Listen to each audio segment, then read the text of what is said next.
Bienvenidos amigos con un nuevo encuentro con la ciencia. Estamos con José Fiestas, doctor en astrofísica, pero sobre todo es un experto en computadoras. Por ahora la astrofísica necesita pues de las computadoras. Él ha estado en Heidelberg, Alemania, donde hizo su doctorado. Luego estuvo en Berkeley y ahora viene de China. No se sabe si va a quedarse en Perú, porque esa es la ciencia. Está viendo qué le ofrecen en la Facultad de Ciencias. De repente se queda con nosotros. Pero él ha sido invitado para que les cuente a ustedes los secretos de la cooperación internacional, cómo uno consigue, digamos, ser invitado en un laboratorio de investigación de cualquier parte del mundo. Hay toda una serie de tips, de pequeños consejos que él les va a dar. Y claro, como este curso, este ciclo de conferencias de ciencia, tecnología y sociedad, acá se trata de interactuar con la sociedad mundial, el mundo globalizado. Exacto. Un aplauso para él.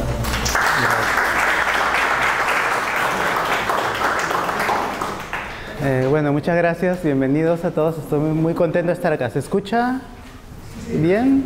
Sin el micro igual se escucha, mi voz un poco baja, pero bueno.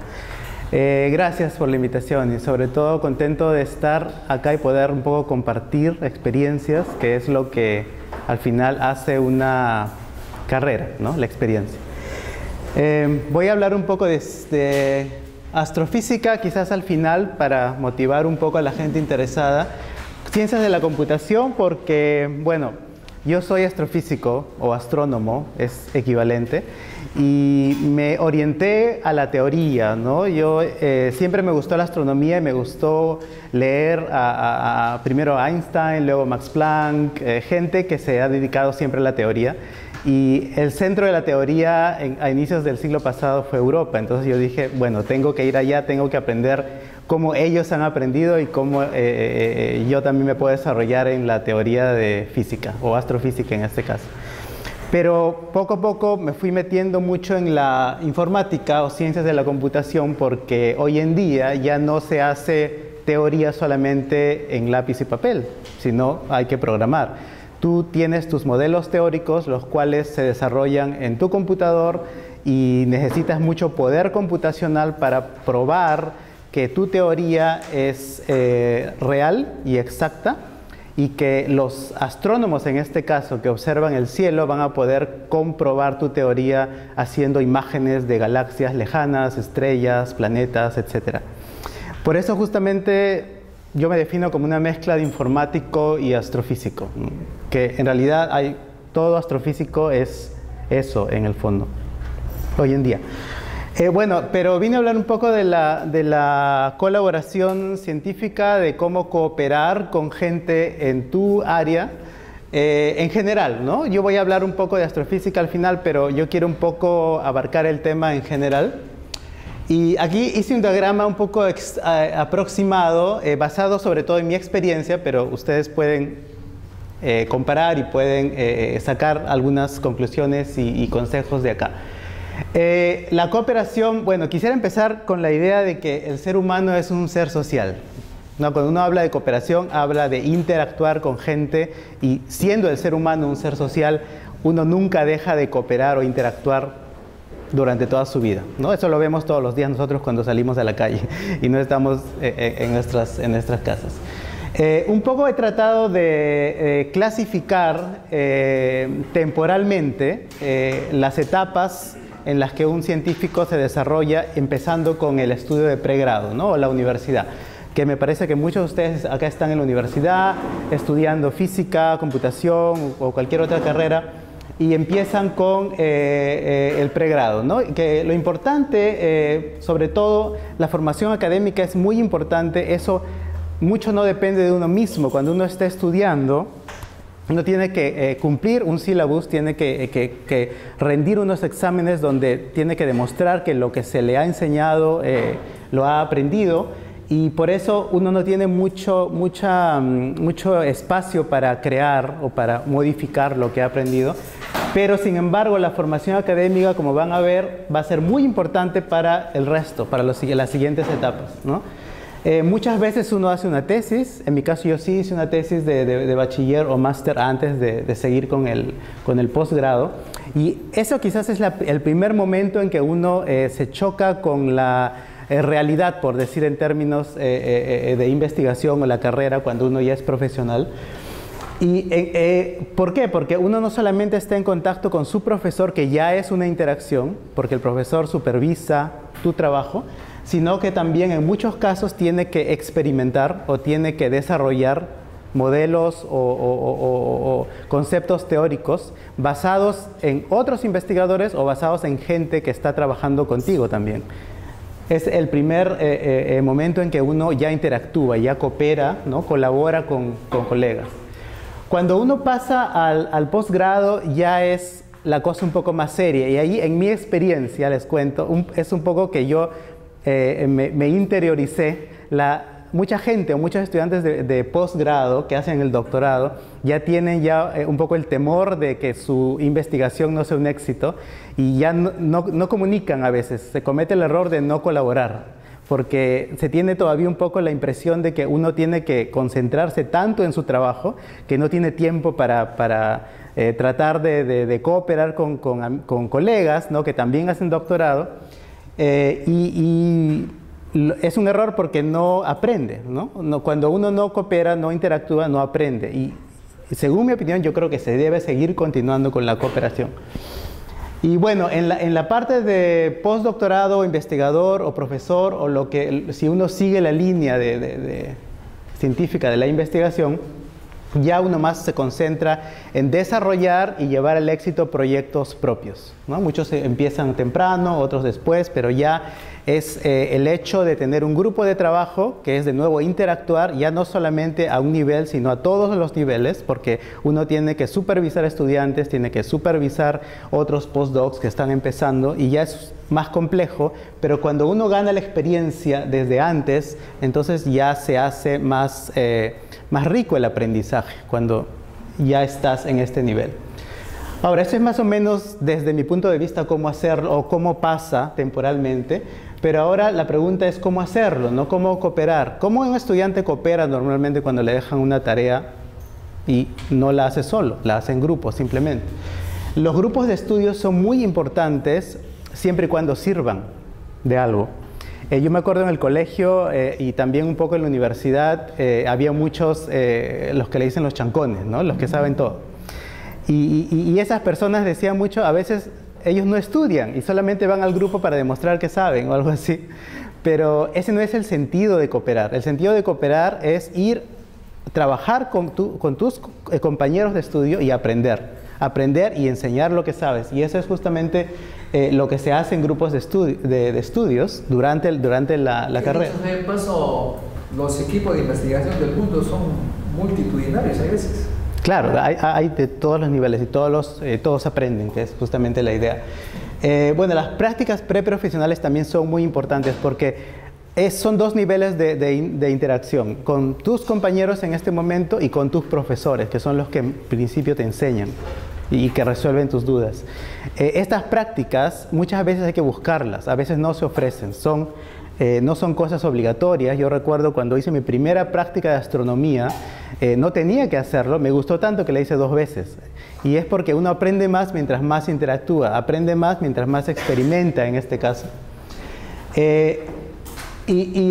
Hago énfasis en esto porque, como ven, uno nunca deja de colaborar y mientras más temprano empiece, gana más y aprende mejor. Bueno, en la época del posgrado ya uno, como decía hace un momento, un poco se interioriza dependiendo de tu carrera, pero hay muchas más posibilidades de colaborar, paradójicamente, cuando uno ya tiene un cierto nivel y ya está haciendo un doctorado. Están muy en boga hace muchos años, siempre se ha hecho, pero hace algunos años se ha puesto mucho énfasis en las escuelas de verano, de invierno que organizan muchos países. Y lo interesante es que uno, siendo estudiante de doctorado en cualquier sitio, puede inscribirse y puede participar en estas escuelas que son cosa de 2-3 semanas, donde uno aprende, es como una clase extra, uno aprende tareas o ejercicios que nunca habías hecho porque están dictados por gente investigadora que ya está en este nivel y ya sabe en qué se concentra o cuál es el centro de la investigación hoy en día o en el momento en que se hace. Esto es muy, muy importante y si tienen interés, busquen Summer School, Winter School en cualquier carrera y van a encontrarlo en la web. Las conferencias son mucho más antiguas, pero son también muy, muy importantes. Yo tenía una impresión de las conferencias un poco negativa al comienzo cuando empecé a estudiar, porque yo, claro, no tenía experiencia, yo iba a conferencias, había mucha gente muy capaz, yo no podía llevar una conversación fluida con esas personas. Es un poco frustrante a veces también cuando hay la experiencia, pero igual se aprende, igual hay que seguir yendo a conferencias cuando hay oportunidad de hacerlo y interactuar, no ir solamente, sino interactuar, hacer preguntas, conversar en las pausas, siempre tratar de ir a una conferencia y dar una charla para poder saber si uno comunica bien, ¿no? Que yo me acuerdo, la primera charla que di, yo estudié en Alemania, y la primera charla que di la di en alemán, y yo terminé frustrado completamente porque sacaba 5 o 6 palabras por minuto, que no es mucho, pero me sirvió mucho porque es la forma de aprender también. Comunicar es muy importante. Comunicar tiene que ver directamente con cooperar, ¿no? Uno no va a cooperar por email buscando las palabras en un diccionario. Uno va a cooperar realmente cuando encuentra a esta persona y discute temas. Esto se gana mucho en las conferencias y bueno, la sustentación de tesis es un proceso muy complejo que se puede también encaminar hacia una cooperación o colaboración con colegas, porque en tu tesis va a estar primero tu nombre, lógicamente, pero yo siempre aconsejo esto porque si en tu tesis tú tienes otros nombres con los que has colaborado, tu tesis pesa más incluso. Pesa más y se te hace mucho más fácil publicar tus resultados cuando tú tienes colaboradores. Si tú haces tu tesis solo, tienes que publicarla solo si la quieres publicar y eso es más complicado. Cuando tú tienes colaboradores es mucho más sencillo y mucho más rico en conocimiento publicar tus resultados, los resultados de tu tesis. En el último nivel, bueno, uno ya continúa investigando, publicando, haciendo nuevos proyectos, ¿no? Proponiendo y realizando nuevos proyectos. Y si uno ya se mete mucho en el tema de la excelencia y trata de hacer lo mejor de su trabajo, empieza a recibir reconocimientos, empieza a contactar con gente mucho más capaz, ¿no? Siempre hay que buscar al más capaz para aprender, y eso también siempre lo digo. Y eso te deja crecer, ¿no? Te deja crecer mucho. Y bueno, para resumir un poco esta parte, yo soy científico, ¿no? Hay mucha gente que estudia ciencias acá en la uni, yo sé. Y la idea de la ciencia a veces es un poco abstracta para mucha gente del exterior. Uno no sabe qué es exactamente lo que es la ciencia y cómo hacer ciencia, ¿no? Yo digo, hoy día estoy relacionando ciencia con cooperación, que es un punto crucial que uno a veces olvida cuando uno hace ciencia. Pero, ¿qué es la ciencia en realidad? ¿Cómo se comunica un poco a la gente de afuera qué es la ciencia? Hace 2 semanas justo fui a un colegio, hablé un poco de divulgación, motivación a chicos de secundaria y a mí uno de ellos me preguntó, ¿cómo sé que lo que hago me gusta? Yo estaba hablando de astronomía y me dijo, ¿cómo sé si la astronomía en realidad me gusta, ¿no? O en otras palabras, ¿cómo encuentro mi vocación? Y lo que yo le dije, que es lo que se me ocurrió en este momento y que lo he pensado también mucho después, es que yo le dije, si a ti te interesa cualquier cosa, por ejemplo la astronomía, si tú tienes la idea y tú ves un documental en la televisión y dices, oh, qué bonito sería hacerlo, hazlo, ¿no? No te quedes con la idea primero, hazlo. Investiga, lee, ¿no? Pregunta. Ciencia es preguntar y responder cosas, no es otra cosa. Pero ¿cómo sabes que te gusta? Vuélvelo a hacer, repítelo. Hazlo las veces que puedas hacerlo. Si después de hacerlo muchas veces te sigue gustando, esa es tu carrera. Eso es lo que a ti en realidad te gusta y eso es lo que disfrutas hacer todos los días. En los momentos en que tú quieras investigar algo, investigar ciencia es, lo dice el procedimiento, el método científico, ciencia es hacerse preguntas y responder las preguntas. Nada más que eso. Pero la segunda parte de responder las preguntas está compuesta de dos pasos que son bien importantes.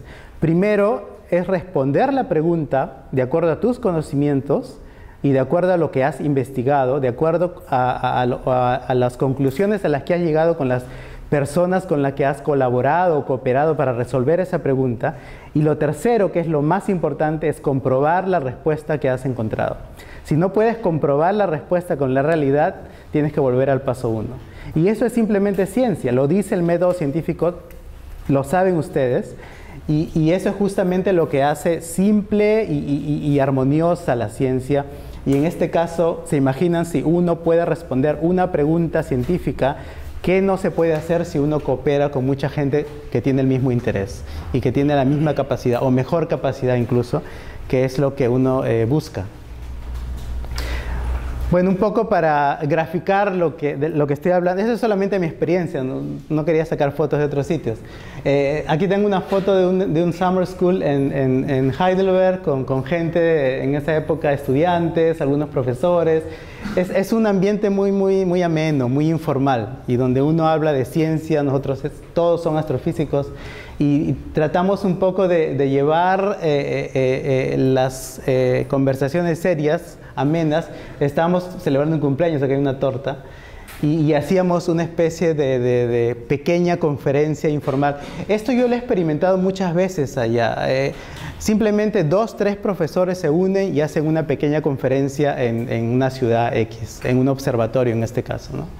Esto es muy útil porque es mucho más fácil hacerlo más frecuentemente. Entonces uno y eso se puede hacer lógicamente en todo sitio, ¿no? Solamente basta conocer gente interesada sobre el tema y armar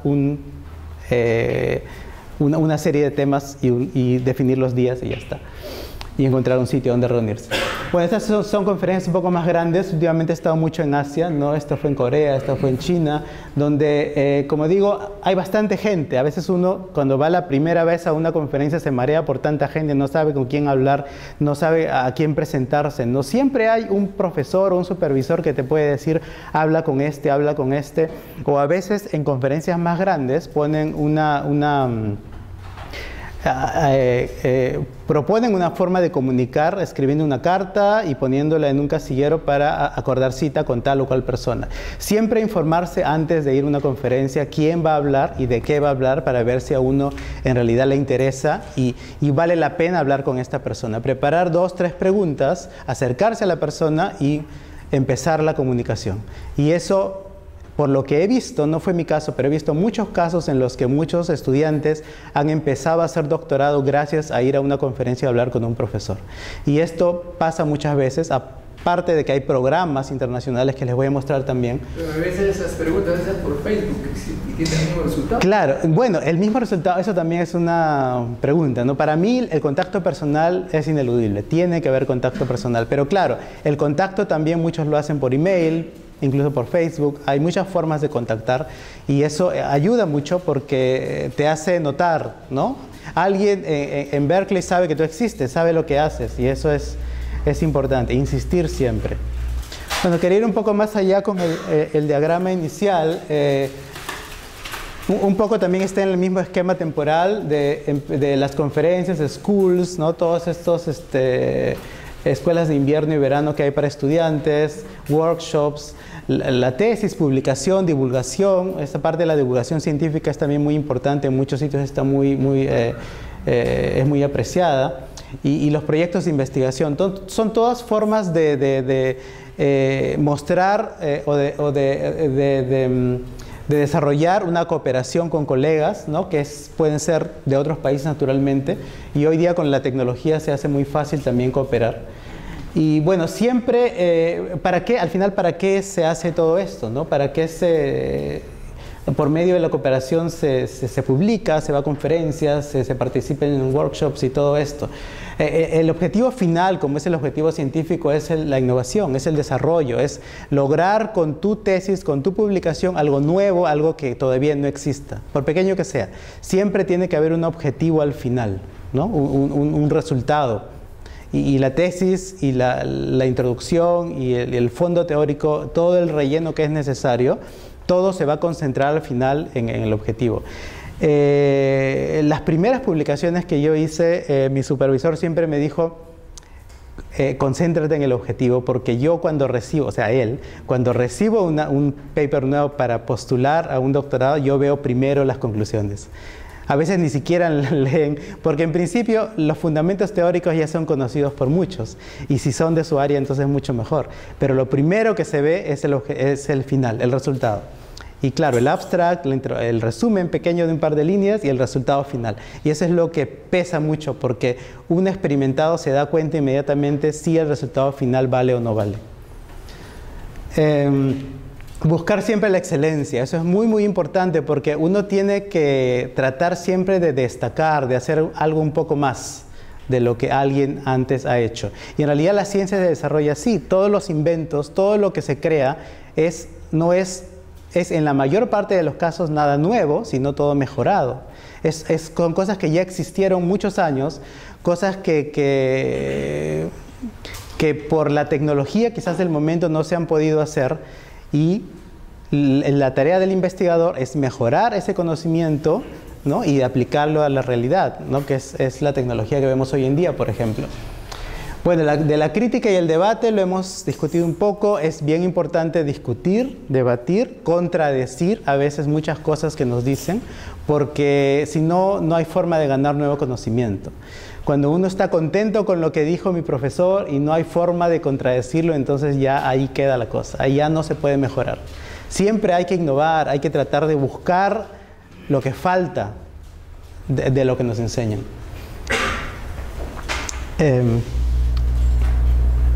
Un poquito, ahora sí un poco hablando, por favor, si alguien tiene alguna pregunta o algo que dije que no se entendió, que en general lo que sea, por favor, pregunten.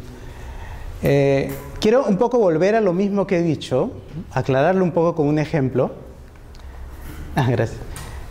Utilizando experiencias no propias, pero que yo he ido viendo un poco en el desarrollo de la carrera y un poco la investigación que hago hoy en día.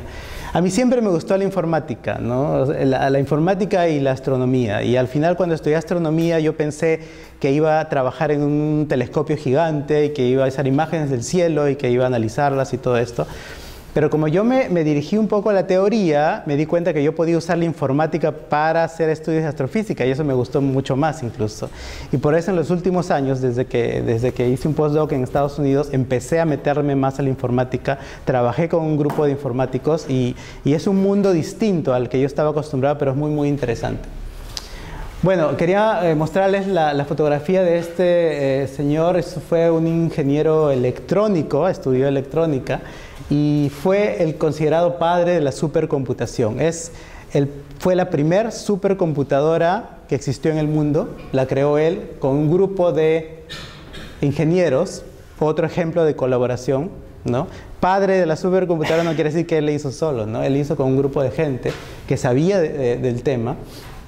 Y en el momento desarrollaron y construyeron el computador más potente de la época. Más potente de la época, miren el número acá, es 80 megaflops. Si no saben el concepto de flops, es floating point operations per second. Es la cantidad de operaciones que una computadora puede hacer por segundo. ¿Cuánto costó? $10 millones. Fue la primera computadora que vendieron y que la vendieron a $10 millones. Siguieron desarrollando y cada vez la hacían más rápido. Para ellos lo más importante era hacer la computadora más rápida y más rápida. Ellos, más que crear un sistema paralelo, querían hacer una computadora rápida. Esa fue la idea, la motivación. Es la que los llevó a hacer esta máquina. Imagínense lo que pueden hacer ustedes con su smartphone ahora, ¿no? Un gigaflop. Gigaflop es 10 a la 9 flops. ¿Y cuánto cuesta? Bueno, este precio no lo sabía muy bien, pero es más o menos el rango. ¿Cuánto se ha reducido el precio? ¿Cuánto ha aumentado? Él mismo dijo esto, ¿no? Las computadoras deben obedecer una ley cuadrática, ¿no? Cuando el precio se duplique, la computadora tiene que ser por lo menos 4 veces más rápida. Él lo dijo y es algo que se ha ido cumpliendo en los años 70, 80. Ahora ya nada que ver. Ahora hemos sobrepasado esa relación que él y otros también postularon. Y claro, ellos están hablando de un computador.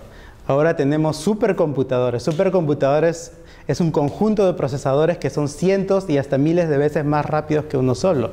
Entonces estamos comparando cosas distintas, pero la tendencia es justamente esa, más rápido, mejores transistores, más rápidos y mucho más baratos.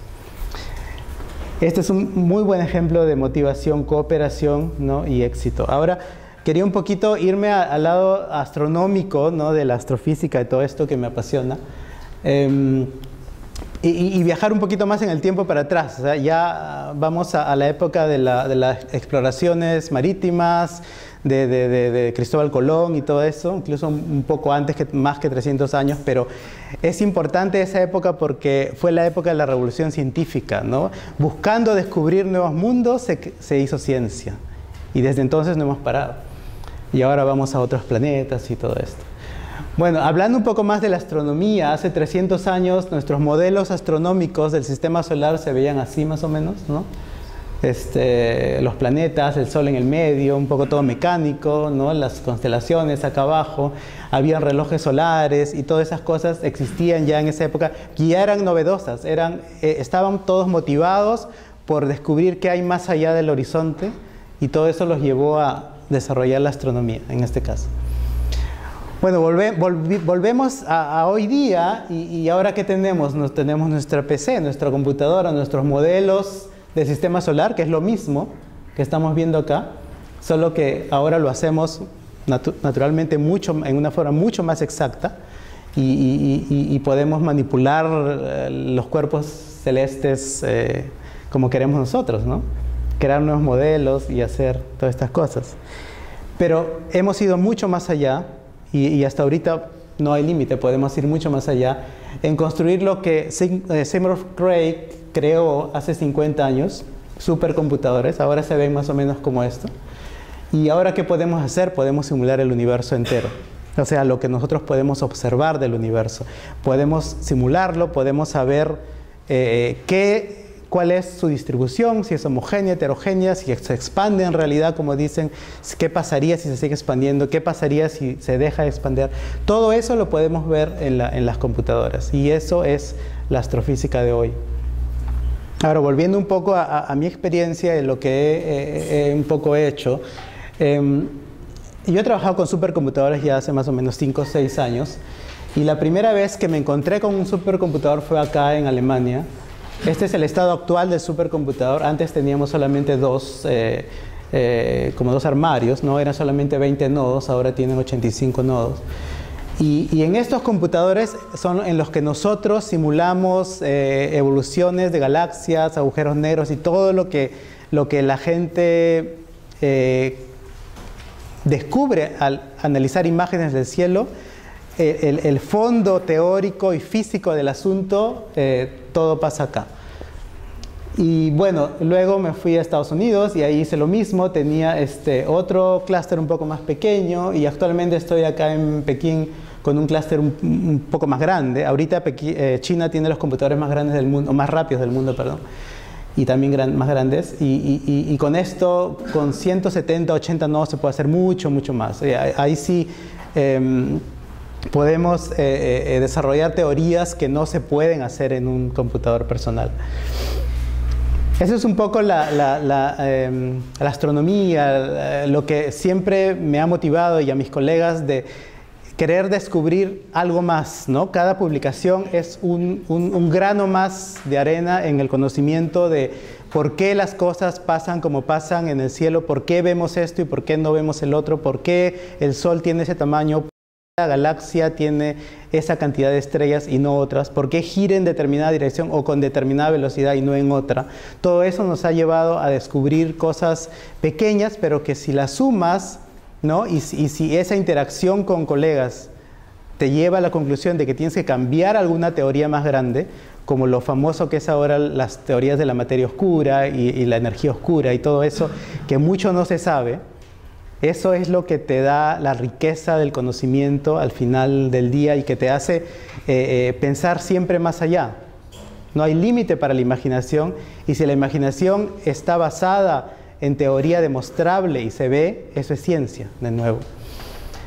Bueno, Estos son otros ejemplos, ¿no?, de supercomputadores. ¿Qué es lo que hacen? ¿No? Un poco temporales también, porque los supercomputadores se iniciaron para modelos climáticos, para predecir el clima, y cada vez se hace más rápido, ¿no? Con horas de anticipación podemos saber, sobre todo cuando hay huracanes en Estados Unidos, se sabe dónde están, a qué hora llegan, al minuto y todo eso. Están basados todos en modelos climáticos, porque el clima es impredecible muchas veces. Esto se hizo en los 80, 90, naturalmente era mucho mejor hacer pruebas nucleares en computador que en la realidad. Esto es muy divulgado actualmente, ¿no? Empresas de autos ya no hacen chocar autos, sino los simulan. Y eso es mucho más barato, lógicamente, ¿no? Eso siempre yo comparo. O sea, tener un supercomputador es tener como una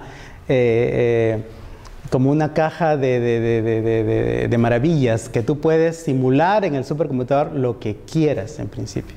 Solo que tiene que comprender, conocer todos los tipos de interacción entre los materiales. Claro, lógicamente. A lo que yo me refiero es a que si tú quieres construir, si tú eres un médico y quieres construir un tomógrafo, tienes ese ideal, ¿no?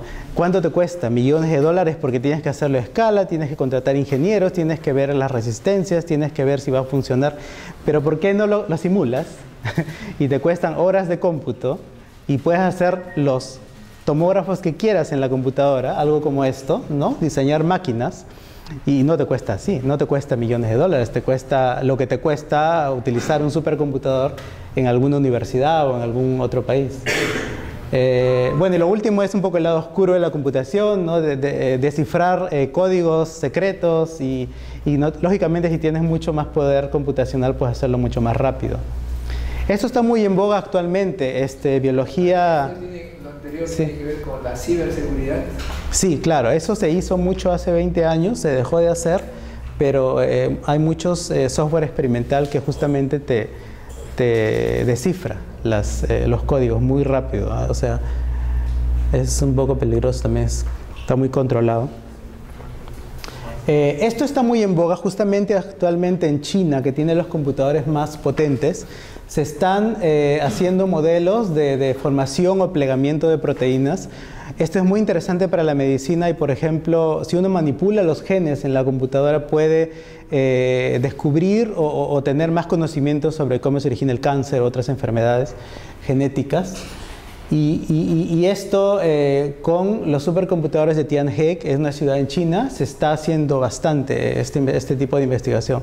Los biólogos, ¿no?, que hay acá, o los que quieren seguir esa carrera, vayan a China. Bueno, esto es un poco para ilustrar lo que hago, o sea, cómo se ve al final lo que uno hace, ¿no? Las simulaciones en astrofísica. Aquí tienen dos galaxias. Por ejemplo, nuestra galaxia y la galaxia más cercana, que dicen que se van a chocar en cierto tiempo, que están colisionando, ¿no? Aquí ven puntos, quizás, o son como motas de polvo, que cada uno es una estrella, ¿no? Imagínense cuántos hay. Ahorita, para esta simulación, no le he puesto acá, son por lo menos 2 millones de estrellas. No es un número real, porque el número real serían 2 billones de estrellas, pero es hasta donde hemos llegado hoy, y es con las técnicas que utilizamos y con la motivación que tenemos por descubrir qué es en realidad lo que pasa cuando dos galaxias colisionan. Uno nunca va a esperar el tiempo para verlo, o sea, eso es imposible. En la computadora suficientemente potente lo podemos ver y podemos ver cuál es el resultado final, ¿no? Esta computación, este juego de simular una colisión de galaxias termina en una publicación con un paper donde la conclusión es: cuando dos galaxias en estas condiciones se colisionan, termina en una sola y de esta forma. Entonces, ¿qué hace un investigador observacional que trabaja en un telescopio grande? Si él observa esta imagen en el cielo, yo voy y le digo: tú observas esta imagen porque esto ha pasado antes, y la física detrás de esta colisión te explica por qué tú ves lo que ves. Y esto es un poco la parte teórica en toda carrera. La parte teórica trata de explicar lo que nosotros observamos, ¿no? Biología, química, todo lo que tenga un fundamento teórico. La física, sobre todo. Y esto es justamente lo que nos motiva a hacer un poco más, a descubrir cosas nuevas. Quería mostrarles simplemente un poco de aplicaciones de la astronomía, porque una cosa que siempre me preguntan también, bueno, y entonces, ¿para qué estudias lo que estudias si no vas a irte a trabajar a esa galaxia que acaba de colisionar, ni vas a viajar ahí nunca porque está tan lejos? Bueno, solamente hablando de astronomía, nosotros ya disfrutamos de muchos nuevos descubrimientos que se hicieron en los últimos 40, 50 años de astronomía. Por ejemplo, nuestras cámaras fotográficas tienen sensores que se desarrollaron primero para los grandes telescopios que hay ahorita en muchos países, ¿no? Si no se hubiera desarrollado, ¿perdón? El Hubble, por ejemplo, el Hubble es mucho más pequeño, pero estos, por ejemplo, los VLT de Chile, los más grandes del mundo, todos utilizan esos. Claro, empezó en esa época. Y nuestros teléfonos, ¿no? Nuestros teléfonos tienen sensores muy potentes, con muchos píxeles. Para el Hubble, telescopio que gira alrededor de la Tierra. Yo estaba en Estados Unidos en ese momento y los americanos, algunos decían, pero ¿por qué tanto dinero? $2.000 millones para ver el cielo, si aquí en Tierra hay un montón de problemas. Pero al tener que inventar el aparatito que transformaba la luz en señal digital, ese aparatito sirvió para hacer todo lo que ahora está por todos lados, y en 2 años recuperaron en patentes todo lo invertido en un problema que aparentemente no servía para nada. Sí. No, bueno, en ese momento tenía su utilidad y ahora tiene mucho más, ¿no? Este es otro ejemplo. Bueno, nosotros todos tenemos, cuando queremos llegar, yo la primera vez que vine al Perú después de muchos años, cuando utilicé GPS acá, yo me maravillé. Yo pensaba que de repente no funcionaba, pero el GPS es mundial y gratis, entonces se puede utilizar. Ahora, ¿qué tiene que ver esto? Quizás tenga que ver me dirán, quizás tiene que ver mucho con la tecnología más que con la astronomía, porque nuestra ubicación depende de que los satélites te digan dónde estás exactamente, y por eso hay tantos, ¿no? Pero ¿quién le dice a los satélites dónde están? ¿Y quién le dice a los satélites si están ubicados en la posición en que deberían estar ubicados? Bueno, la astronomía les dice a los satélites, la observación de galaxias muy lejanas les dice a los satélites dónde están, y ellos nos dicen a nosotros dónde estamos. Y estas imágenes solo se han logrado invirtiendo millones y millones de dólares en telescopios gigantes, satélites también y en la Tierra. Bueno, y un último ejemplo, este es un telescopio en el desierto de Atacama, me parece. No me acuerdo si he confundido la imagen, pero yo quería poner la imagen de ALMA, que es un telescopio que es muy parecido. Me parece que la distribución es un poco distinta, pero son radiotelescopios y son telescopios en una configuración especial, ¿no? Que generan el resultado como si tú estuvieras observando una imagen con un espejo del diámetro con circunferencia comparable a esta área. O sea, si tú distribuyes tus telescopios en un área determinada y los sincronizas, tú puedes obtener una imagen como que tú tendrías un espejo de este tamaño. Y naturalmente no puedes construir un espejo de ese tamaño. Y esta tecnología se llama interferometría, ¿no? Que muchos de ustedes seguro la conocen. Utilizando varios telescopios, haces una transformación de Fourier y obtienes una imagen que es mucho más detallada y de mucho más calidad que la que obtendrías por uno solo. Y bueno, esto se utiliza en estos aparatos, ¿no? Las imágenes, cuando tú te vas a hacer un diagnóstico y quieres saber qué tienes adentro, te ponen un magneto gigante y te toman varias fotos sincronizadas y utilizan la interferometría para sacar la imagen maravillosa que tienes de tu cuerpo en 3D y todo eso. O sea, es útil. Y esto solamente es la astronomía, ¿no? Hay muchos otros ejemplos y es un poco para explicar a la gente que en realidad cuando uno estudia, hace investigación, lo hace con el objetivo de servir, de mejorar, ¿no? Y de ser más de lo que uno es personalmente, y también el resto, ¿no? Que es la sociedad. Aquí quería un poco darles un pequeño tip de esto es un programa en Alemania que recibe a estudiantes que han terminado el bachiller o el máster en su país y que les da oportunidad de hacer el doctorado, ¿no?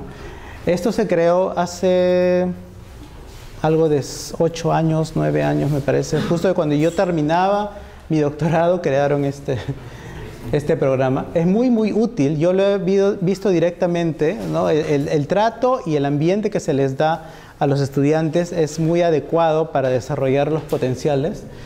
Esto está organizado por la Sociedad Max Planck y pueden entrar a esta página y ver toda la información. Tienen prácticamente todas las carreras. Aquí ven 3 grandes bloques, en las que desde humanidades hasta física, en las que los dividen. La forma de presentarse no es complicada.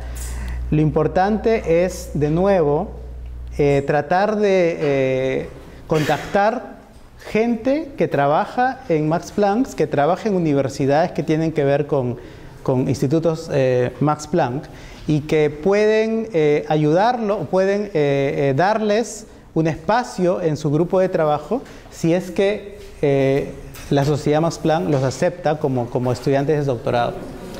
Y bueno, aquí listé solamente todas las carreras, miren, son un montón. Ustedes seguro que pueden encontrar lo que les interesa en esta lista. Esta está también en la web.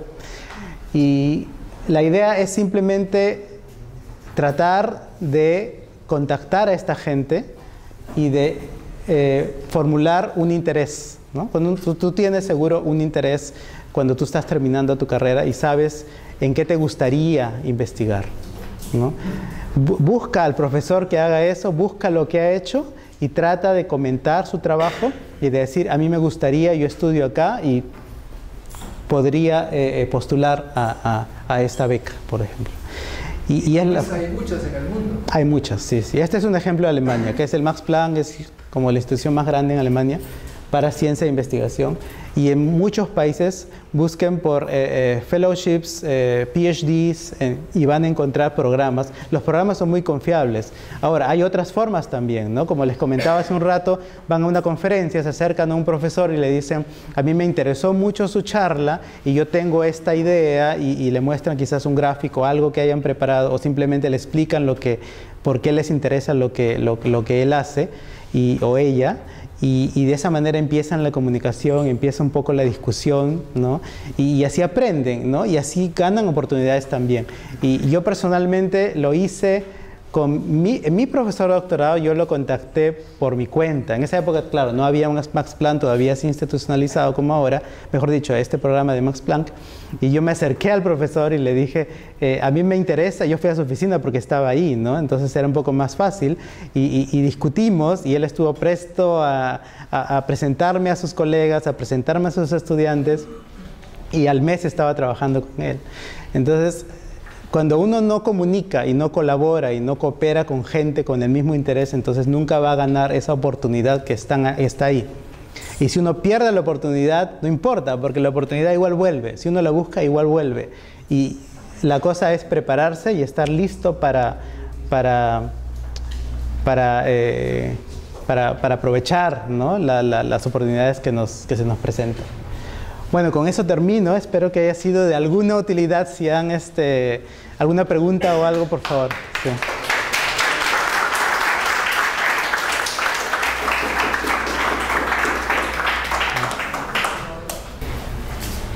Buenas noches, mi nombre es Milenka Gamero, soy ingeniera mecatrónica de acá de la UNI y quisiera saber cómo fue su procedimiento desde que egresó de acá de la universidad, si continuó, de frente se fue al doctorado, si hizo una maestría, cómo hizo para realizar esa maestría, cómo contactó las subvenciones que le ofrecieron. Claro. Gracias. Bueno, sí.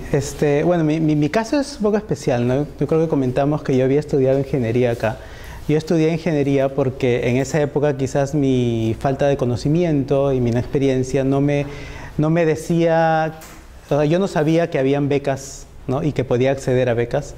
Y yo decidí irme básicamente decidí salir del país básicamente por la motivación que tenía en la astronomía. Sí, yo decidí estudiar astronomía porque, primero porque acá no se podía estudiar, ¿no? Astronomía, podía haber hecho física, eso sí lo sabía, pero yo decidí becarme a mí mismo, por decirlo. O sea, claro, yo me financié el estudio, pero hay una diferencia, porque nosotros estamos hablando de doctorado, ¿no? Mucha gente, y yo creo que es normal, descubre la vocación durante el estudio, y el doctorado es el paso más importante y el principal si uno quiere ser investigador. Entonces, el paso extra que yo hice de estudiar física en Alemania, yo lo hubiera podido hacer acá, y ahora lo sé. No es requisito, ¿no? Yo no digo que la fórmula es salir lo más pronto posible o de hacerlo en otro sitio si tú sabes que acá no puedes lo más pronto posible. No lo creo en realidad. Lo que yo creo es que el perfeccionamiento, en este caso el doctorado, eso sí yo lo recomiendo hoy en día, hacerlo en un sitio donde haya contacto con gente mucho más preparada y con más contactos y colaboración que los que hay acá. Dependiendo de tu carrera, claro, ¿no? Porque eso depende mucho de lo que decidas, y por eso lo primero que hay que hacer es decidir lo que quieres seguir. Por eso lo que yo recomiendo es, cuando uno termina de estudiar, buscar becas fuera para hacer doctorado. Cuando uno busca una beca, y eso fue también mi caso, ¿no? Las becas que te dan allá cuando uno hace doctorado, así no sean becas formales, igual te pagan. No es una cosa que tú vayas, te ofrezcan un sitio de trabajo y te digan ya tú ve cómo vives, ¿no?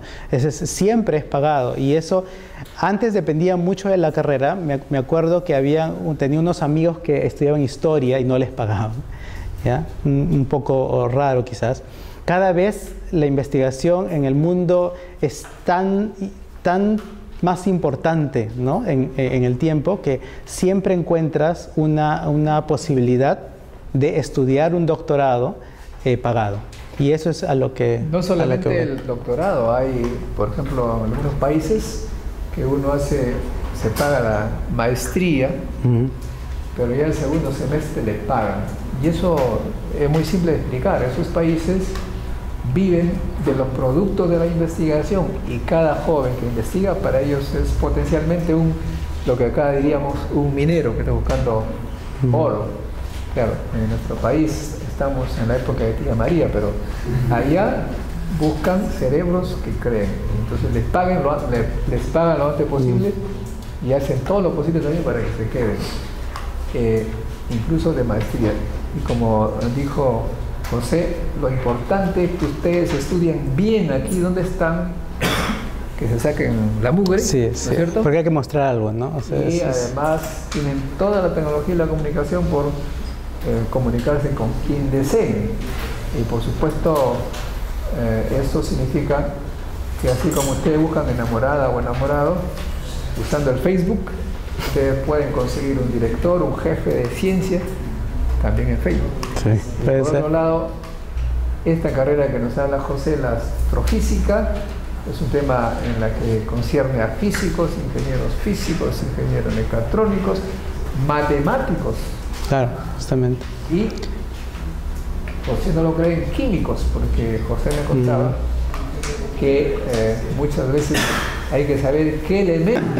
Gracias.